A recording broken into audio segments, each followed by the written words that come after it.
Bom, mais uma vez, né? Bom dia a todos e todas. É um prazer aqui a gente começar mais uma palestra do nosso seminário de álgebra aqui do IMIUFO. E hoje eu estou numa satisfação aqui em apresentar a professora Manuela da Silva Souza. Manuela é graduada e mestre pela Universidade Federal da Bahia, fez seu doutorado na Unicamp e atualmente é professora na Universidade Federal da Bahia. E hoje ela veio falar para a gente, eu sou suspeita em falar que é uma coisa que eu gosto, mas hoje ela veio falar para a gente, veio fazer para nós um convite ao estudo de álgebras não associativas e identidades polinomiais. Obrigada, Manuela, pela sua participação e a palavra é sua. Bom dia para todo mundo. Quer dizer, como vai gravar, né? Então, bom dia, boa tarde, boa noite, a depender do horário aí que alguém esteja assistindo. Então, primeiro eu queria começar agradecendo a Dilene pelo convite, pela oportunidade de participar aqui do seminário da UFO de matemática. E o meu propósito hoje ele é bastante despretensioso, assim, né? Uma palestra até que eu tentei encurtar um pouquinho para deixar ela, para a gente bater um pouco mais de papo do que de fato eu falar, o que eu pretendo aqui, vou tentar resumir um pouco mais. E como o título já diz, a intenção é fazer um convite, né? Um convite à minha área de trabalho, né? Eu sou da área de álgebra, mais precisamente eu trabalho na área de teoria de identidades polinomiais. E aí a ideia é dar uma pincelada um pouquinho sobre esses elementos aí que aparecem no meu título, né? E aí no final, digamos, o propósito principal é chegar até o final, com todo mundo prestando atenção, né, no que eu venho apresentar. E é isso, deixar as pessoas curiosas a saberem um pouco mais sobre o assunto. Acho que essa é a intenção principal. Então, mas antes de começar a palestra, né, as minhas palestras, elas sempre têm um pouco de álgebra e um pouco de outros assuntos também, né, no meio da palestra.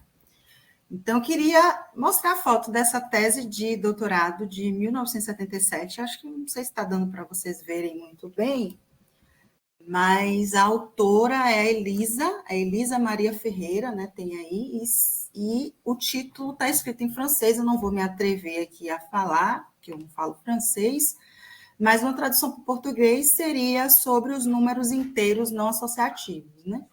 Então, é isso que tem aqui na capa dessa tese de doutorado. Por que eu trago essa tese de doutorado? Primeiro, porque eu vou falar sobre álgebras não associativas, e segundo, porque a professora Elisa Maria Ferreira Veras da Silva, né, o nome completo dela atualmente, ela foi professora da UFBA entre 1969 e 1992. Ela não foi minha professora, né? Ela aposenta quando eu ainda não tinha ingressado na UFBA, na graduação da UFBA, né? Eu ingresso em 2003 para fazer minha graduação em matemática, então eu conheço a professora Elisa posteriormente, depois que ela não é mais professora da UFBA. E eu queria chamar a atenção que ela foi a primeira professora do Instituto de Matemática e Estatística, aqui na UFBA também a gente tem o IME, a obter o doutorado em matemática, né? Isso em 1977, que era exatamente a tese dela, né? Que eu mostrei para vocês aí no primeiro slide. E mais ainda, né? A professora Elisa, além de ter sido a primeira mulher, né? Professora de lá da UFBA a ter doutorado em matemática, ela é muito provavelmente a primeira mulher negra brasileira com título de doutorado em matemática, né? Então, como eu já tinha mencionado, né, esse título foi obtido em 1977 na França, na Universidade de Montpellier, né, com aquele título que eu falei sobre os números inteiros não associativos, na área de álgebra, trabalhando com álgebras não associativas. Então, eu queria começar a minha palestra aí apresentando, para quem não conhece essa mulher aí, a professora Elisa, que é uma grande inspiração para mim, e para quem não conhece, ter a oportunidade de ouvir falar, né, nela. E aí, né, começando aí com as palavras-chave do meu título, né, eu vou começar falando um pouquinho sobre as álgebras associativas e, a depender de quem esteja me ouvindo, pode ser um assunto que parece meio assustador, né? Então, coloquei esse meme aí, né? Álgebras associativas, quem são, onde vivem, o que fazem, né? Quando a gente olha essa palavra aí não associativa, quem já teve algum contato com álgebra, né? Mesmo que seja na graduação, Em geral, a gente pensa em coisas que associam, né? Pelo menos que associam. Então, olhar para isso parece um pouco esquisito, né? Ela está falando de coisas que vivem em outro planeta. Então, a minha intenção inicial é dizer para vocês que elas não são tão esquisitas assim, e aí depois a gente começar, a partir daí, a elaborar um pouquinho sobre o assunto. Então, eu começo aqui relembrando um pouquinho de biologia, que obviamente não é a minha expertise, mas o que eu pretendo falar e tocar no assunto aqui são coisas que imagino que todo mundo tenha tido acesso aí, pelo menos aí no ensino fundamental, ensino médio, né? Então, a gente tem essa fotinho aí para lembrar do Gregor Mendel e falar um pouquinho de genética, né? O Gregor Mendel é considerado aí o pai da genética, e as ervilhas aí aparecem remetendo aos experimentos que deram essa fama ao Mendel, né? O experimento com as ervilhas de cheiro. Então, Mendel ele fez uma série de experiências, experimentos mesmo com essas ervilhas de cheiro, e obteve, digamos, os fundamentos básicos da genética que a gente já conhece atualmente, né? E aqui eu vou fazer digamos assim, um resumo bastante sucinto sobre esses experimentos que o Mendel fez. Então, o Mendel ele fez cruzamentos entre essas ervilhas, né? Enfim, aqui eu estou colocando a coisa da coloração em evidência, né? A característica que eu vou dar evidência aqui nessa foto é a coloração, mas o Mendel ele observou várias características. Ele escolheu essa espécie, né, para fazer os seus experimentos, os seus cruzamentos, mas ele não observou apenas a coloração, ele observou outras características, mas eu vou fixar aqui na coloração, né? Então, aí eu estou pensando em duas ervilhas, vamos pensar ali na geração parental, uma ervilha amarela, outra ervilha verde, e aí cruzamento dessas ervilhas, aí a gente tem a geração seguinte aqui, e todas as ervilhas são amarelas, né? E aí, depois, fazendo novamente o cruzamento aqui, agora nessa geração F1, a gente obtém essa nova geração, e aí aparece essa ervilhazinha verde. O Mendel, obviamente, repetiu isso muitas e muitas vezes, né? Até ele chegar a certas conclusões, né? Que uma determinada característica, ela era definida por essas duas letrinhas aqui, né? É o que define uma característica. E aí a gente percebe, né, quando eu faço esse cruzamento aqui da ervilha amarela com a ervilha verde, a gente obtém aqui todas essas ervilhas também são amarelas, né? Isso é o que a gente vê visualmente, o que a gente chama de fenótipo, mas os genótipos delas são diferentes aqui da geração parental, né? Então a gente tem esse genótipo aqui, e aí essa letra maiúscula muitas vezes é para chamar atenção sobre a característica que a gente chama de dominante, que nesse caso é a cor amarela, né? Então a gente tem na primeira geração todas as ervilhas amarelas, e depois, quando a gente faz cruzamento nessa geração, a gente obtém aqui, né, a maior parte, né, 75% das ervilhas amarelas. Agora, se a gente olhar para o genótipo, né, o fenótipo é o que a gente vê, o genótipo é exatamente essas letrinhas aqui, e a gente nota diferenças, né? A gente tem tanto as ervilhas que são heterozigotas, né, que a gente chama, né, que é quando tem a letra maiúscula e a letra minúscula, quanto a homozigota, que é o caso aqui das duas letras maiúsculas ou das duas letras minúsculas, que inclusive me dão aí a característica visual, né, da ervilha coloração verde, né? Então, isso aí os fundamentos aí, o Mendel organizou, fez isso, como eu disse, para várias características, e aí ele organizou, e essencialmente a gente entende isso como os fundamentos da genética, né? Claro que eu estou escondendo um monte de coisa aqui, mas era só para dar essa recordada em relação a esses princípios aí básicos da genética. E aí, pensando numa outra formulação, aqui eu só coloquei de novo meu desenho anterior, e aí eu vou tentar organizar esse desenho de uma outra maneira, né? Ou seja, eu vou tentar organizar esses cruzamentos de uma outra maneira, ok? Então, já entendendo, né, que a gente já recordou tudo que a gente precisava em relação a cruzamentos e etc., né? Na genética, então, eu estou pensando aqui nos três possíveis genótipos que a gente já tinha observado lá na figura anterior, né? A gente viu que o A grande é grande, o A grande é pequeno, a gente tem as ervilhas amarelas, e o A pequena a gente tem a ervilha verde. E quando eu faço o cruzamento, né, entre ervilhas que têm esses genótipos, eu ganho aqui essas informações, né? Que se a gente observar, o que essas informações estão me dando? Se a gente cruza uma ervilha que tem a característica A grande e A pequeno, com uma ervilha que tem a característica A grande, o que essa informação está me dando é a probabilidade, né? A gente tem 50% de probabilidade de ter uma ervilha do tipo A grande e 50% de ter, de ter o genótipo, né? A grande e A pequeno. Lembrando que, nesse caso, a gente vai ter a ervilha amarela, né? Enquanto visual, enquanto fenótipo, né? Então, essa tabela aqui, essencialmente, ela está me dando essas informações, que é mais ou menos o que a gente já tinha aqui em cima, né? Aqui a gente estava pegando cruzamentos específicos e aqui eu estou pensando em quaisquer dois cruzamentos, tá? Então, a gente tem os alelos aqui, né? Os dois alelos que formam a característica. E aí, os três possíveis genótipos e todos os seus cruzamentos, tá? E aí, se a gente olha para isso, né? Eu estou dando a perspectiva, digamos assim, do que é que isso significa em termos de genética, fazendo aí as analogias com os fundamentos da genética, com os experimentos de Mendel, etc. Mas a gente pode pensar nesse cruzamento aqui como uma espécie de operação, né? Vou pôr umas aspas aqui, porque a gente vai precisar ajustar algumas coisas, né?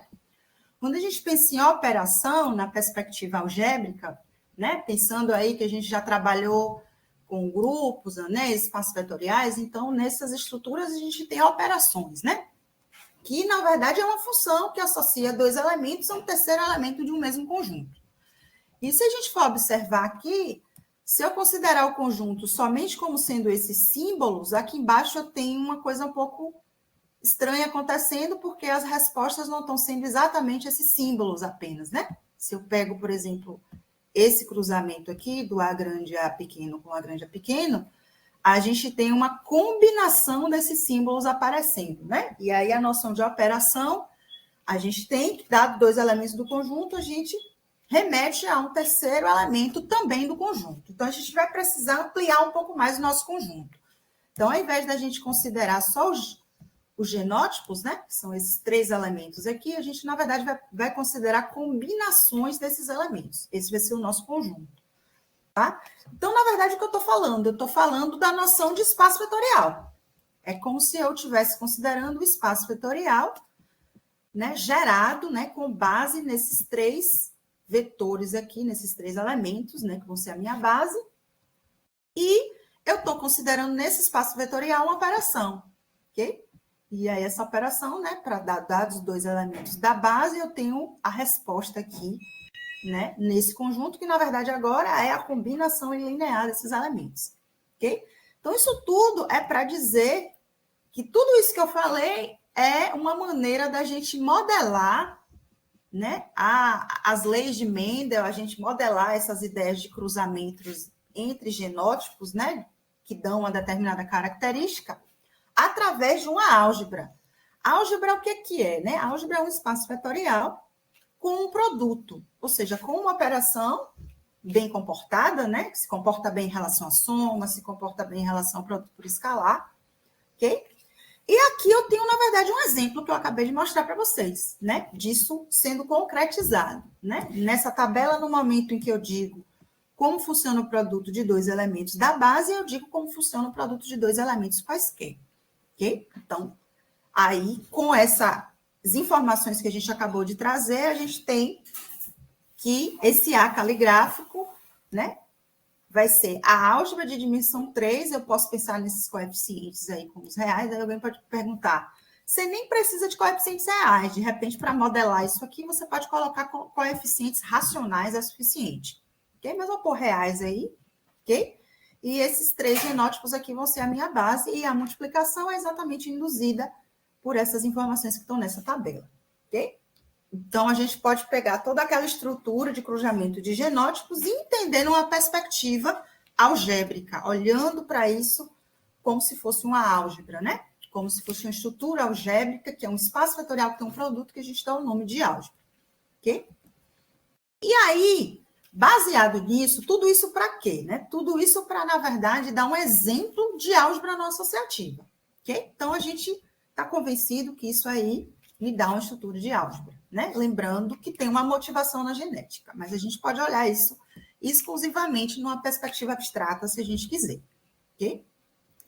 Então, a minha situação aqui agora é, pensando na perspectiva ainda da modelagem, a gente tem uma população com genótipo A grande e A grande, para uma determinada característica que a gente pode pensar ali na cor da ervilha, né? Usando o desenho que a gente já usou antes. E aí eu vou pegar essa população que tem esse genótipo A grande e A grande, eu vou cruzar com uma que tem genótipo A grande e A pequeno. E depois, o cruzamento dessas duas, eu vou cruzar novamente com a população que tem genótipo A pequeno, A pequeno.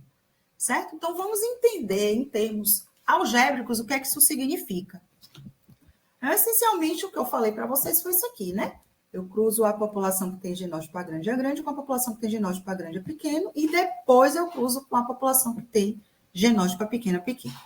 Ok? Eu estou pensando em termos populacionais porque o meu interesse é pensar na perspectiva probabilística, né? Então, eu vou pensar em populações e cruzamento de populações. Ok?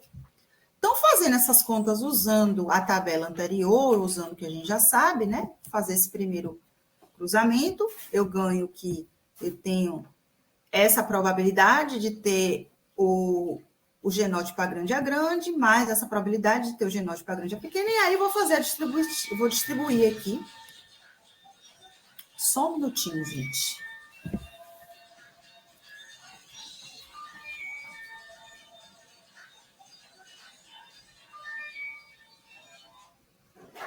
E aí eu vou fazer aqui, distribuir, né? Usando novamente a minha tabela, né? Vou distribuir a soma e vou distribuir esses escalares. E fazendo essa continha, eu ganho isso. Novamente usando a tabela, eu vou ganhar o quê, né? O que é que dá esse cruzamento? Esse cruzamento dá 100% da população com genótipo A grande, A pequeno, que é exatamente o que tem aqui, né?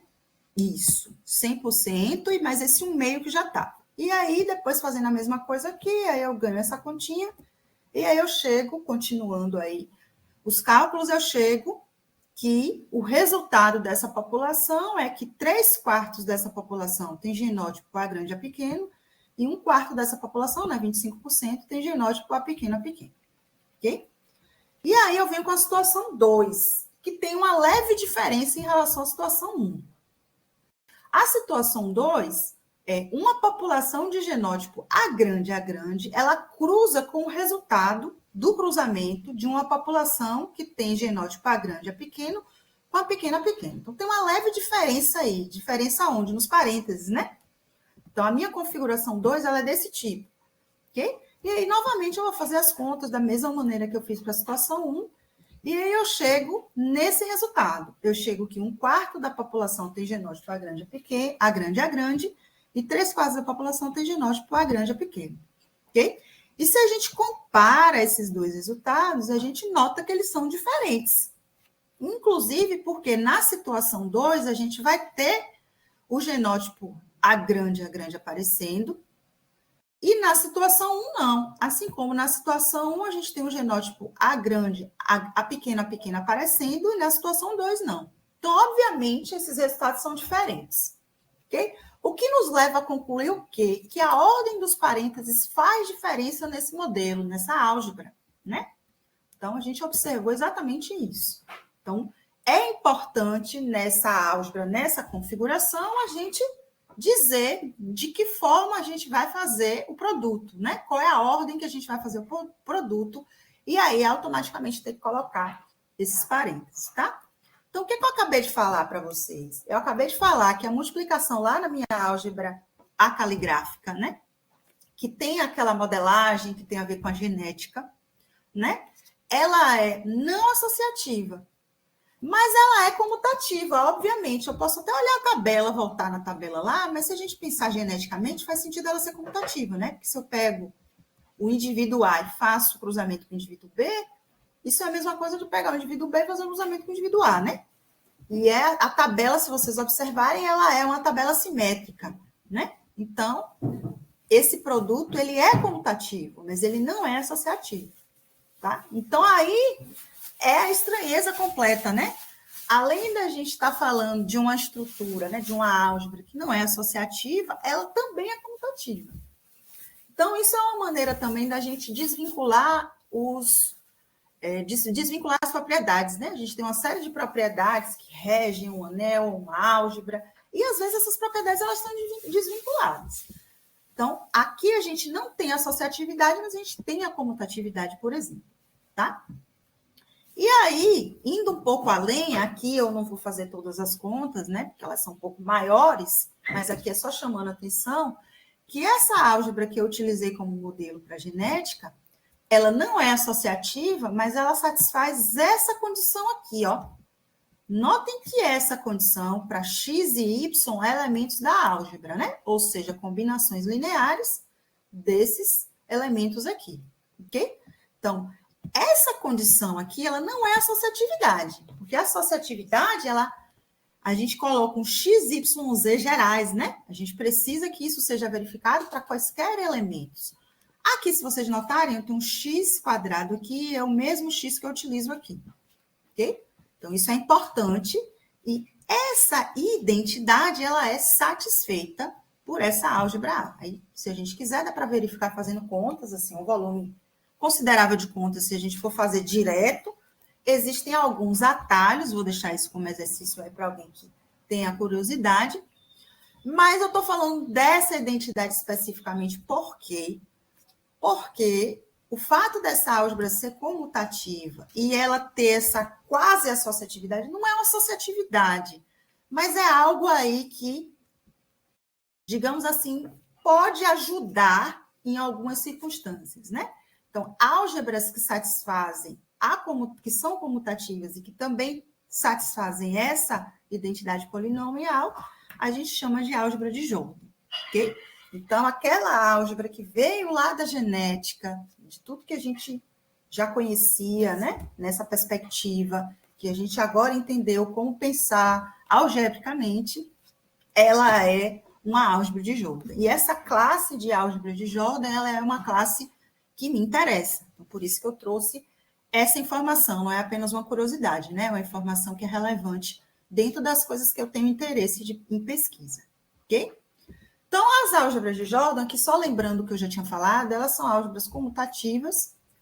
E aqui, só voltando um pouquinho, a álgebra, para mim, é um espaço vetorial com um produto que se comporta bem em relação à soma e o produto por escalar, ou seja, é bilinear, né? Se a gente quiser utilizar aí a maneira mais formal de dizer isso, né?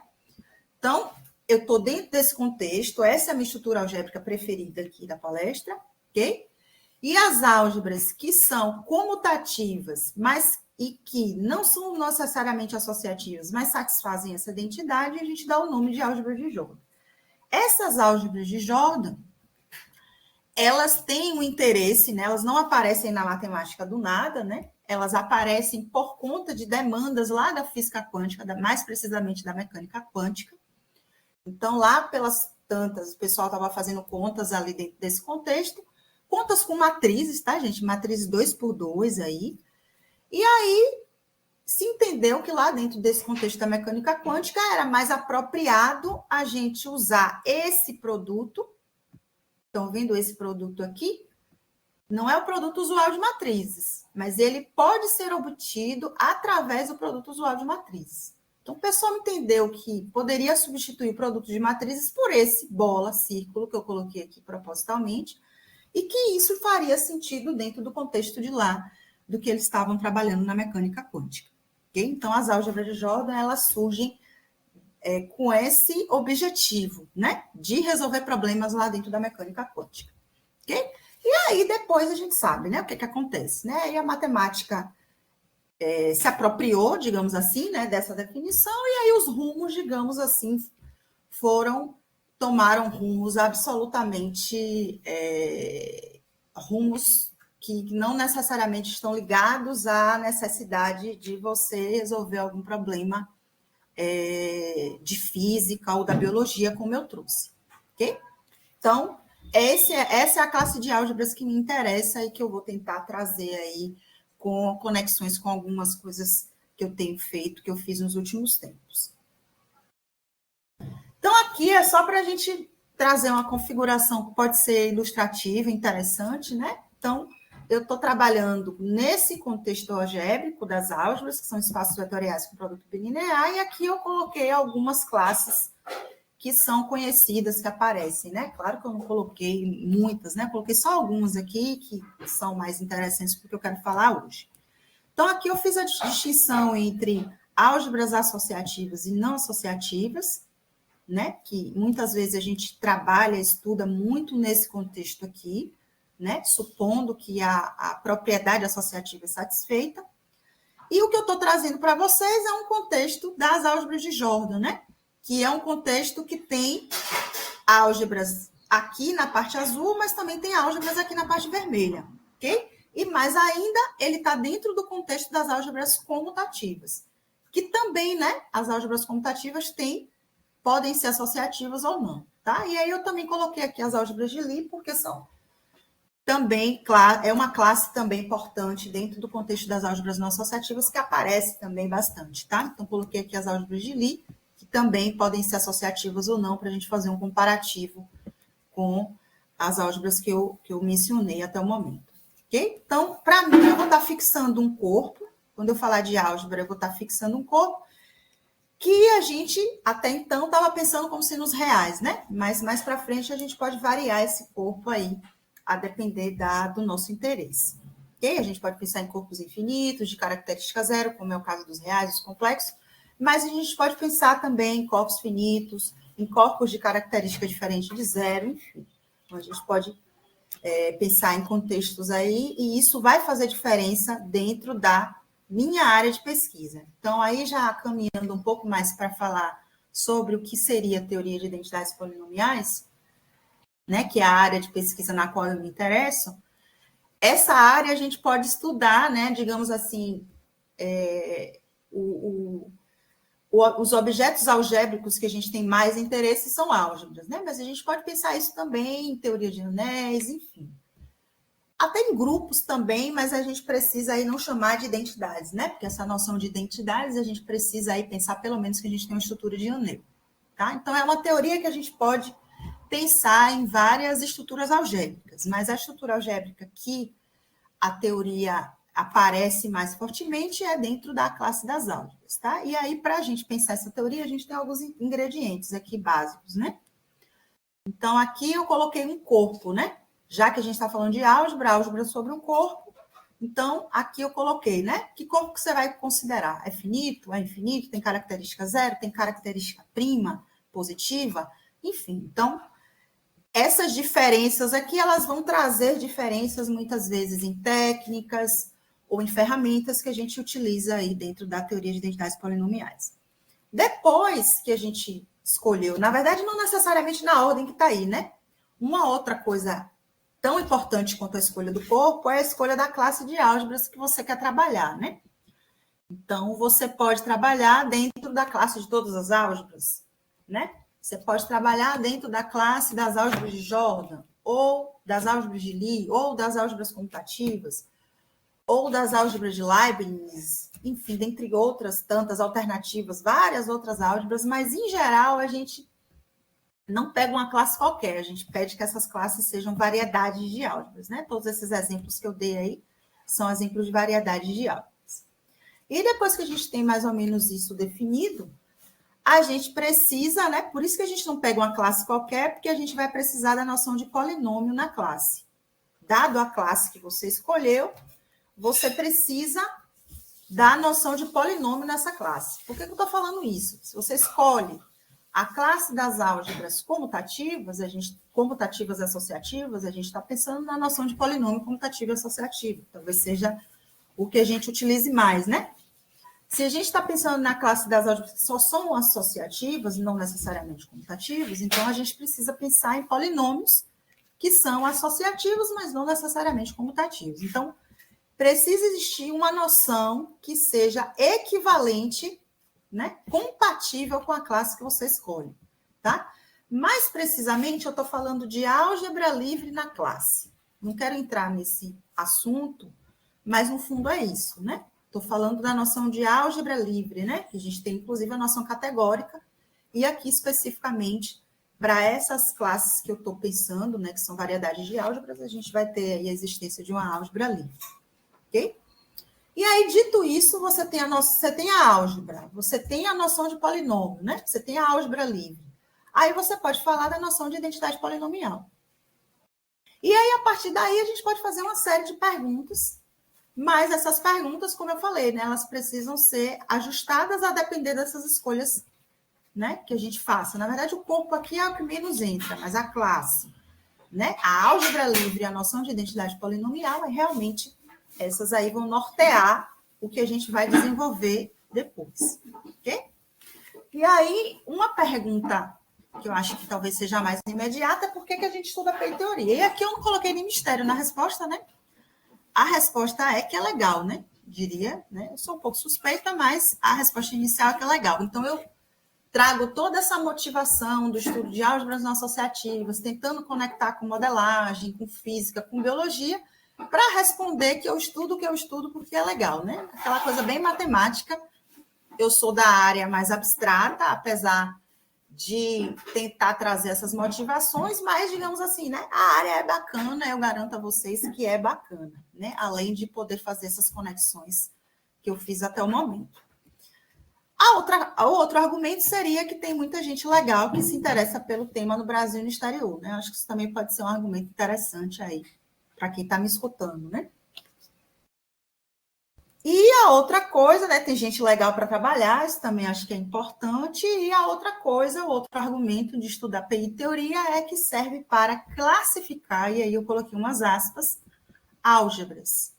Então, vamos pensar que a gente está trabalhando com todas as álgebras, aquele retângulo grande que eu desenhei aí alguns slides atrás.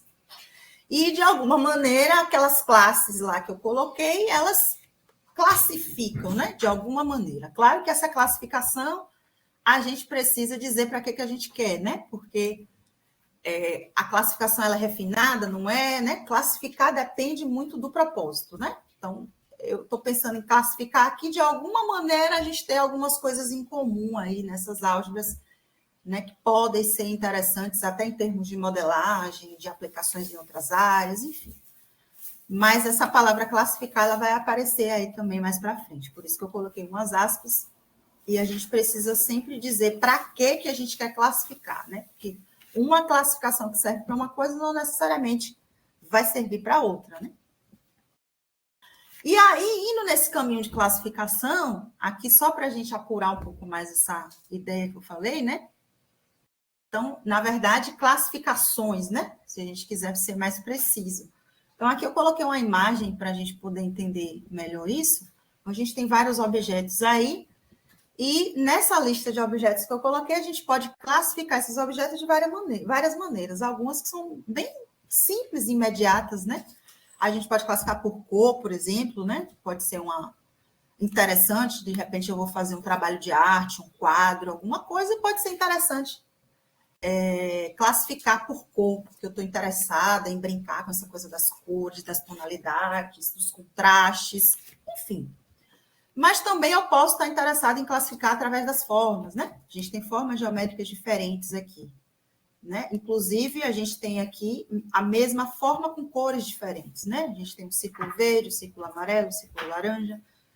Mas, a depender, também a gente pode, de repente, querer estar interessada nessa parte mais das formas e menos da cor, né? E colocar as cores de uma maneira mais... fazer uma arte mais colorida, enfim. Então, os objetos são os mesmos, mas a forma de classificar pode ser diferente a depender do que a gente queira fazer. Então, é essa ideia que eu queria trazer, né? Então, para falar aí dos meus propósitos principais, na verdade, eu quero trazer um pouco dessa ideia de classificação. Então, eu diria que, para falar de classificação, eu preciso falar de duas coisas. Eu preciso dizer o que eu estou classificando e para que eu estou classificando, né? E dizer quais classificações eu vou utilizar, também é importante, né? Então, aqui, o que eu estou classificando são álgebras de Jordan. Vocês vão ver lá na frente, ok? Um pouco mais de restrições a gente vai falar daqui a pouco. E Que tipo de classificação eu vou usar? Eu estou usando duas classificações. Uma classificação que é bastante conhecida aí para quem já fez alguma coisa em álgebra, que é o que a gente chama de isomorfismo, que essa classificação na perspectiva de estrutura algébrica, ela é a classificação muito forte, né? Dizer que duas estruturas algébricas são isomorfas, no fundo, é quase dizer que elas são iguais. São as mesmas, elas são a mesma estrutura, né? A menos de troca de nome, troca de rótulo. Essa daqui é a classificação mais forte que a gente tem para estruturas algébricas. E essa classificação, que eu vou falar daqui a pouco o que é, que a gente chama de PI equivalência.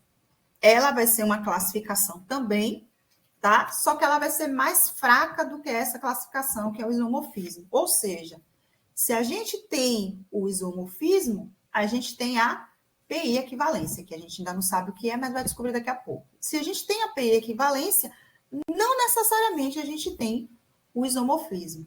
Essa classificação ela é mais fina, ela é mais cuidadosa.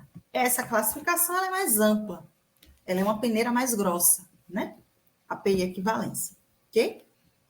E aí são essas classificações que eu estou interessada e daqui a pouco a gente vai falar mais precisamente em quem são os objetos que eu quero classificar. E aí, para falar de PI equivalência, eu preciso falar do que é identidade polinomial, ok? Aí, de certa forma, eu já falei, né, sobre isso quando a gente estava lá atrás, na modelagem, e eu falei que a álgebra, lá que a gente tinha aquele ácale gráfico, que tinha a ver lá com a genética, com genótipos, enfim, dado fixado uma característica, que aquilo lá era uma álgebra de Jordan, né? E em algum momento eu falei que tinha uma identidade que satisfaz. Então, essa noção de identidade, ela é parecida com aquela noção lá, né? Só muda o contexto, né? Aqui o meu contexto é o contexto das álgebras de Jordan. Então, é como se não existisse mais nada, só as álgebras de Jordan. E aí, nesse contexto, eu penso em identidades polinomiais. Ok? Em que sentido? No sentido mesmo da gente pensar que é um polinômio. Identidade polinomial é um polinômio que você vai substituir alguma coisa e que isso vai dar uma identidade. Né? Então, mais formalmente, né, a gente tem um polinômio de Jordan, e aí é a ideia do contexto que eu falei. Esquece que a gente está no contexto geral. Agora, o meu contexto é apenas das álgebras de Jordan. E eu peguei um polinômio nesse contexto e eu digo que ele é uma identidade polinomial para uma certa álgebra de Jordan, se quando eu faço a substituição dos elementos dessa álgebra, a gente zera. Ok? Você obtém essa identidade aqui, né? Você substitui isso, dá igual a zero. Ok? E aí, um exemplo é que toda álgebra associativa, ela satisfaz uma certa identidade. E eu já tinha falado disso lá atrás, né? A gente sabe que as álgebras de Jordan podem ser associativas ou não, né? As associativas, elas satisfazem essa identidade aqui, né? x1, x2, parênteses, x3, menos x1, parênteses, x2, x3. Ok? Então, tem álgebras de Jordan que são associativas, ou seja, que satisfazem essa identidade aqui. Okay? Aqui, claro, eu estou colocando uma identidade simples, mas a gente pode pensar em um polinômio, né, qualquer. Né? A gente pensou nesse polinômio, que em particular é um polinômio multilinear, né? Ele é linear em cada variável. Okay? Então, isso aqui é um exemplo de uma identidade polinomial. Uma álgebra associativa, ela satisfaz essa, no contexto de Jordan, ela satisfaz essa identidade polinomial. Por que eu estou chamando a atenção para o contexto? Aqui eu vou abrir esse parêntese. Estou chamando a atenção para o contexto, porque se eu pensar no contexto das álgebras associativas, não é o contexto de Jordan, hein? Só das álgebras associativas, essa identidade polinomial, na verdade, ela não agrega nada. Ela é a identidade trivial, porque toda álgebra associativa satisfaz isso. Então, esse polinômio, no contexto associativo, é o polinômio nulo. Mas, no contexto das álgebras de Jordan, esse polinômio, ele sim é um polinômio interessante. Ele não é um polinômio nulo. Ok? Por que eu estou chamando a atenção para isso? Porque, dado uma álgebra, a gente quer colecionar todas as identidades polinomiais que essa álgebra satisfaz. Se ela não tem nenhuma identidade polinomial, na verdade, ela tem, né? A identidade zero sempre é, né? Uma identidade polinomial. E todas as triviais, né? Porque, por exemplo, como eu falei, essa daqui ela pode ser vista como identidade zero no contexto associativo. Ok? Então, a intenção aqui, na verdade, é trabalhar com álgebras que têm alguma identidade polinomial não trivial. São essas que mais me interessam, porque aquelas que não têm, o conjunto das identidades polinomiais dela vai ser só zero. E aí eu não vou estar dando muita informação. Então, eu dou informação no momento que tem alguma identidade polinomial não trivial e a gente chama essas álgebras de P-álgebras. Ok? E aí, só dando um pouco de notação, quando a gente tem uma álgebra fixada, J, que é uma álgebra de Jordan, o conjunto das identidades polinomiais dessa álgebra, a gente reúne, a gente dá essa notação ID de J, e isso daí tem estrutura, né? Em que contexto? Nos polinômios de Jordan, né? Na álgebra livre de Jordan, né? Ele é um ideal da álgebra livre de Jordan, né? Mais que um ideal, ele é um ideal invariante por endomorfismos. Por isso que tem esse T na frente aqui, T ideal. Ele é um ideal especial, ele é um ideal que é invariante por endomorfismos, no caso da álgebra livre, nesse caso específico. Ok? E, essencialmente, ser invariante por endomorfismo significa que você pode trocar variável por polinômio.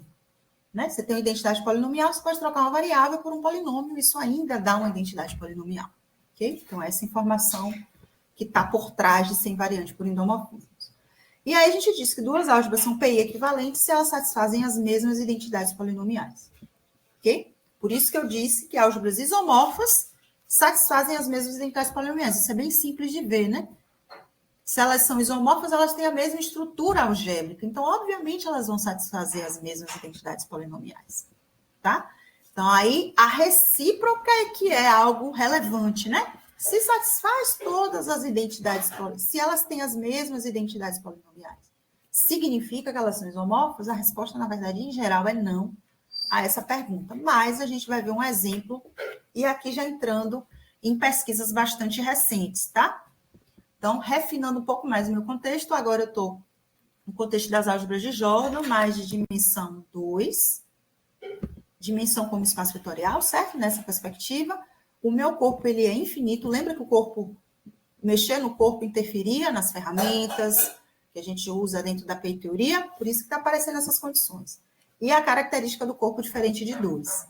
Ok? E aí, resultado de 2023, obtido por mim, pelo professor Diogo Diniz, da Universidade Federal de Campina Grande, o professor Dimas Gonçalves, da Universidade Federal de São Carlos, e a professora Viviane Silva, da Universidade Federal de São João del Rei. Não, isso. UF, calma.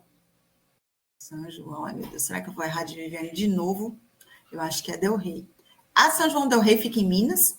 Enfim, depois vocês podem me ajudar, porque vocês estão em Minas, e daí vocês podem me facilitar nessa parte. Porque ela mudou recentemente de instituição. Mas é a Universidade Federal, acho que é São João.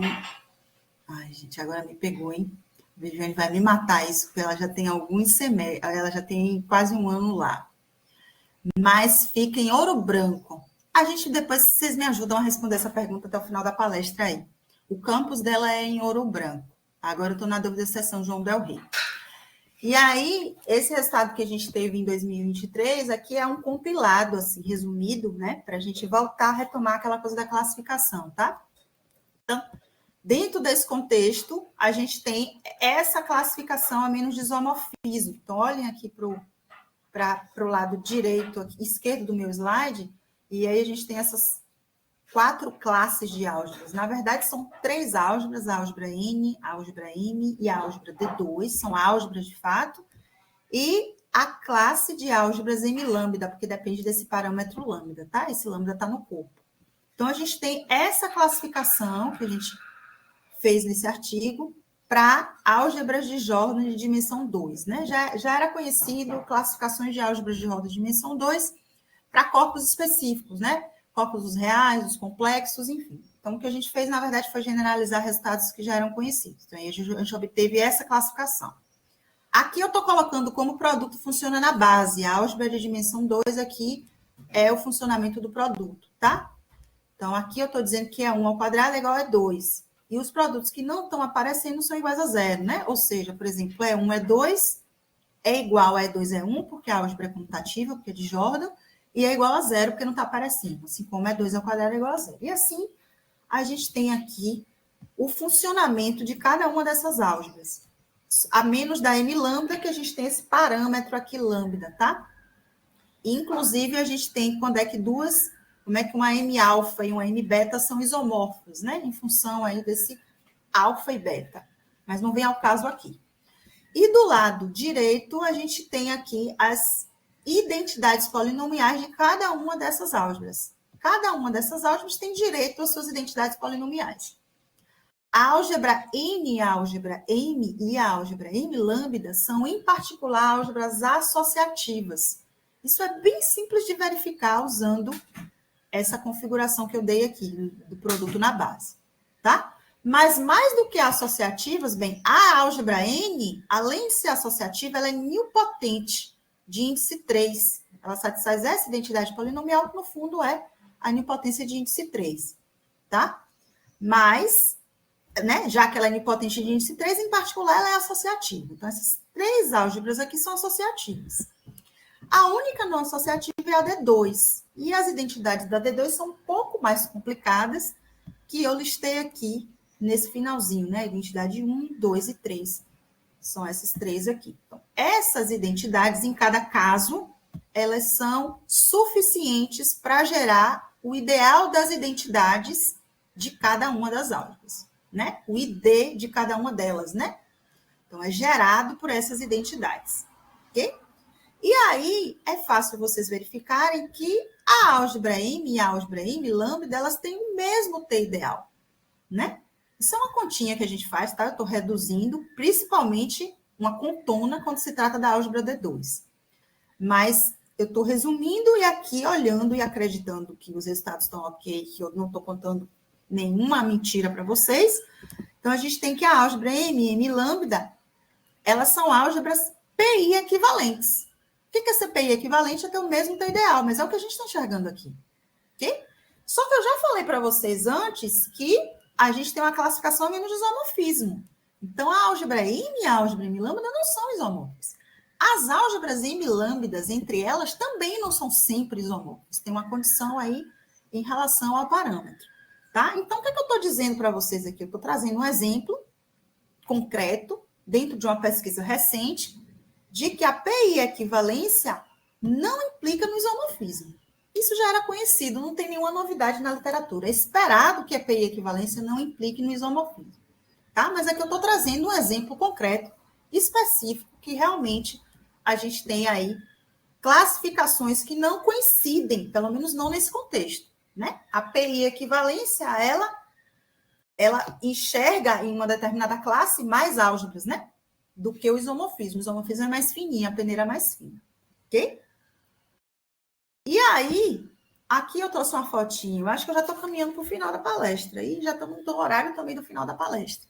Aqui eu trouxe uma foto da gente, que eu sempre gosto de concretizar as pessoas que estão por trás dos teoremas, né?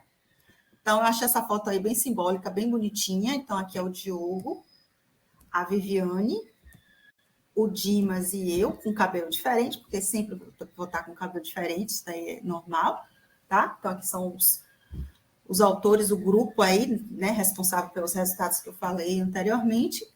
Aqui eu coloco mais um resultado, que é um resultado interessante, no sentido de que não é o esperado.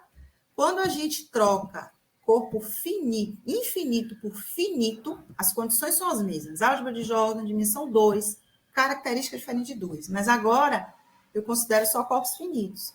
A gente ganha um resultado muito interessante, não vou falar dele aqui em detalhes para vocês, isso a gente pode falar em outra oportunidade, que as classificações, a classificação que era mais fina, que é o isomorfismo, no fundo coincide com a PI equivalência, tá? E isso aí é bacana, porque, como eu falei, em geral a gente tem apenas uma implicação, né? O isomorfismo implica em PI equivalência, mas a PI equivalência não implica em isomorfismo. E aí, nesse contexto, nessas condições, a gente conseguiu concluir que a PI equivalência e o isomorfismo coincidem. Isso aí foi num outro trabalho posterior do ano que foi publicado no passado. E aqui são algumas referências. Esse primeiro trabalho é o que eu acabei de falar, que a gente publica os resultados para corpos finitos, né? Ou seja, que a PI equivalência e o isomorfismo coincidem nesse contexto, né? O que a gente chama de problema do isomorfismo no contexto de P-teoria, né? O trabalho que eu mencionei lá de 2023 é esse segundo. Aqui eu trago uma referência que pode ser interessante para quem se interessar pela área, né? Que é o livro Free Álgebras and PI Álgebras. Enfim, que é um livro básico aí, referência. Não vou dizer que é tão simples, mas é um livro que a gente utiliza bastante aí para quem está iniciando os estudos nessa área. E também uma referência nesse contexto de álgebras genéticas, né? Então, tem esse livro aqui, que traz muito dessas coisas aí de forma muito mais geral, com muito mais camadas, inclusive dentro da perspectiva biológica, né? Que é esse livro aqui, Álgebras em Genética. E aí é isso, gente. Muito obrigada.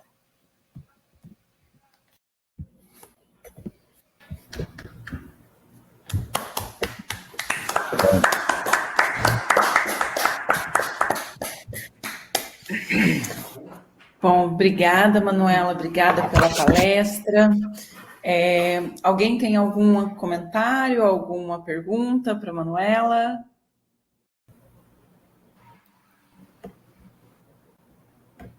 Mosen?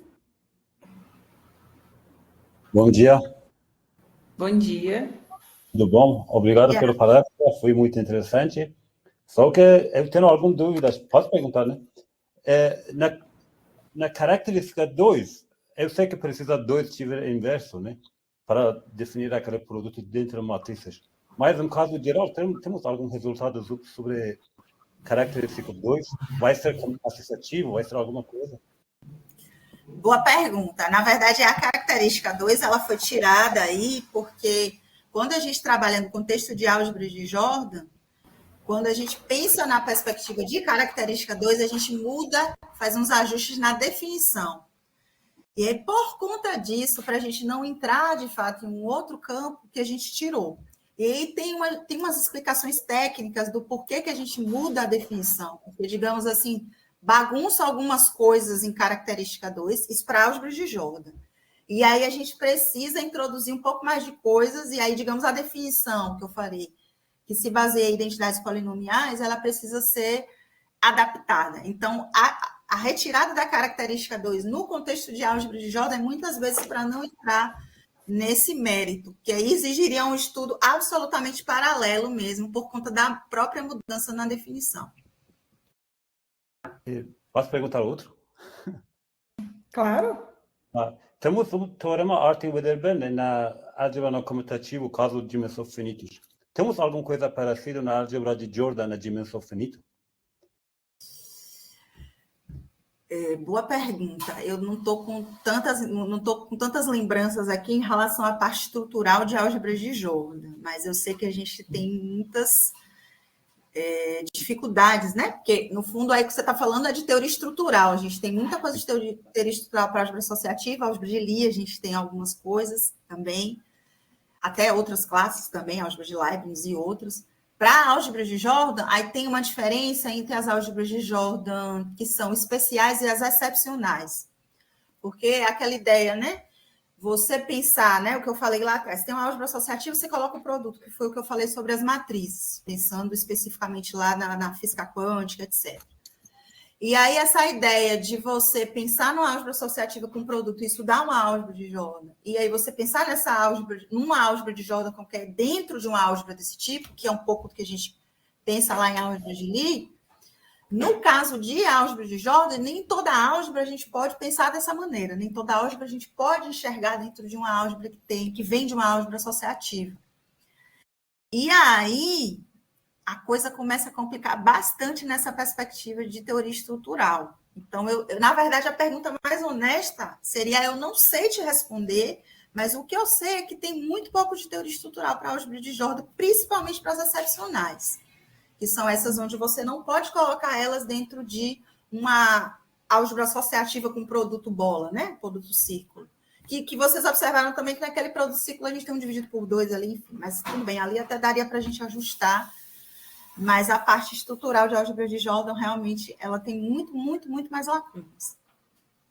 E agora essa pia equivalente, né? Tem alguma coisa tipo aquele estruturas irredutíveis mais simples, tipo, como falar, tipo, por exemplo, grupos simples. Eu não sei, tem alguma coisa assim, blocos que construindo essa tipo identidades? Tá, no sentido de você, de alguma maneira, construir algumas coisas a partir de alguns pilares, né? Sei lá, que às vezes se chama de variedades irredutíveis, sei lá, alguma coisa desse tipo.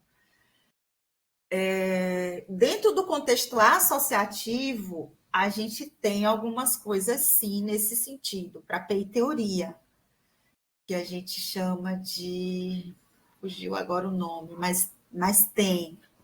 Agora, do contexto não associativo, a gente sempre esbarra com o problema anterior, que é o problema estrutural.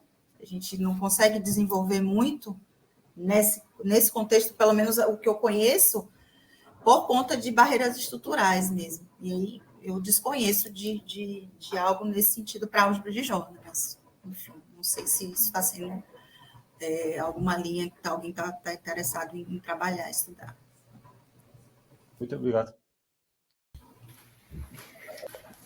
Mais alguma pergunta, algum comentário? Eu tenho só para falar que a Viviane está na UFSJ, de São João del Rei.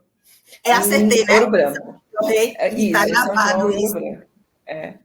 São João del Rei, porque eu já errei várias vezes. Eu fui falando que ela é da UFMG, mas ela não é mais da UFMG, é da UFSJ, São João del Rei. Então, essa é uma informação nova. Eu jurava que ela estava na UFMG ainda. Não, ela já está na UFSJ mais de um semestre. Por isso que eu já não estou mais perdoada em errar, né? Agora deixar uma colinha da próxima vez. Oi, Manuela. Muito bom essa palestra, não? Bem motivadora, bem legal, não? Essa parte aí, não? E eu fiquei assim feliz, não, de ver o Dimas. Nós fizemos doutorado quase juntos, não? Claro, na área diferente, mas é muito bom. São bons amigos aí com ele aí.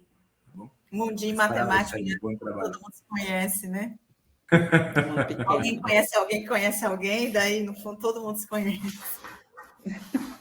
Eu posso perguntar uma pergunta mais? Desculpa, agora que eu lembrei. Claro. É curiosidade só. O que podemos falar sobre potência, entende? Isso para mim é muito importante, quando tem um elemento é associativo pela potência, mas não pela outra coisa, não pelo outro elemento. Temos alguma coisa assim sobre isso? Boa pergunta. Na verdade, o resultado que eu falei, né, aquela tabela que é um artigo que eu falei, eu estou omitindo, escondendo um monte de coisa. O trabalho ele é um pouco mais amplo, ele trabalha com álgebras de potência associativa, que é no fundo isso que você está falando, porque é aquela coisa, né? A potência para a gente, na verdade, pensando na perspectiva geral, inclusive pensando em modelos biológicos, por exemplo, ela não está definida, né? O que é X3, né? Eu preciso contar para você como você vai fazer esse produto, porque senão X3 a princípio não tem nenhuma... O que é X3? É X2 vezes X à direita, enfim. Aí, e se você aumenta a potência, a coisa vai ficando cada vez mais o que é isso. Ou você define previamente como você quer fazer, ou a princípio potências é algo que não faria sentido no mundo não associativo, né? A menos que você diga. E aí as álgebras nos quais a potência funciona do jeito que a gente gostaria, né? Ou seja, a gente fica em paz lá, você pode mexer nos parênteses quando você está trabalhando com um elemento só, é as álgebras que a gente chama de potência associativa. E aí a gente trabalha nesse trabalho que eu menciono de 2023, a gente trabalha com álgebras de potência associativa comutativas. Então, assim, as álgebras de Jordan, em particular, são de potência associativa comutativas, mas não vale a recíproca em geral. Tem exemplos, acho que em dimensão 4, se eu não me engano. E nesse trabalho, o que a gente prova é mais do que a classificação que eu dei para vocês, e já falei que era uma classificação de Jordan, a gente fala, na verdade, que é uma classificação para álgebras de potência associativa comutativa. Então, no fundo, a gente prova que valem-se somente se em dimensão 2, ou seja, toda a álgebra de potência associativa comutativa, no fundo, ela é Jordan. E vai dar aquelas. Né? É isso, né? Aquelas todas são Jordan, então, também são de potência associativa. Ou seja, a gente, nesse trabalho, acaba mexendo um pouco com isso. Mas, no fundo, a gente também está com uma condição muito boa, que é a dimensão, que é 2. Então, aí você quando vai aumentar, por exemplo, a gente tentou pensar em dimensão 3, né? Aquela coisa, você faz um trabalho e aí a gente vai tentando pensar nos desdobramentos.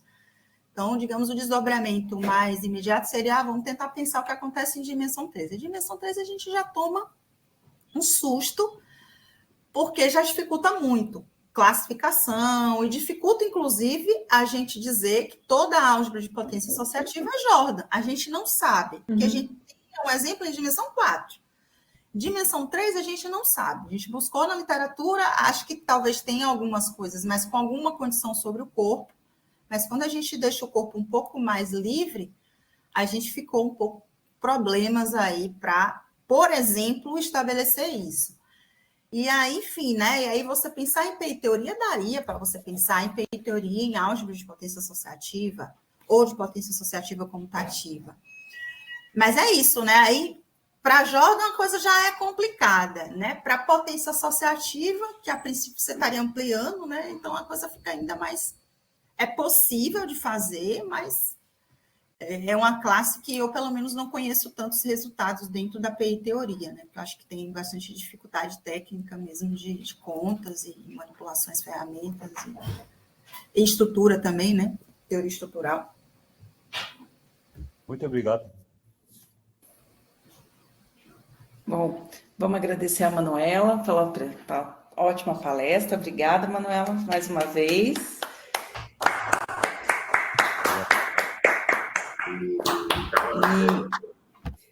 Eu que agradeço a oportunidade, agradeço a Dilene, a gente conseguiu, não foi, Dilene? Finalmente marcar.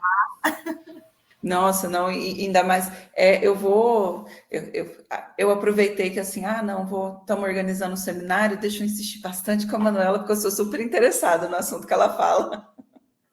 Então, muito obrigada mesmo. E, bom, a gente logo coloca, vou parar de gravar, mas a gente logo disponibiliza a gravação do seminário no YouTube, eu mando o link para você passar a divulgar. Tá bom? Obrigada, gente. Bom dia para todo mundo. Bom final de semana, né? Já é sexta. Verdade. Bom restinho de sexta-feira aí para todo mundo. Bom final de semana. E até o nosso próximo seminário, que é daqui a um mês, no dia 23 de maio. Obrigada, pessoal. Até mais. Tchau, gente. Até mais. Tchau.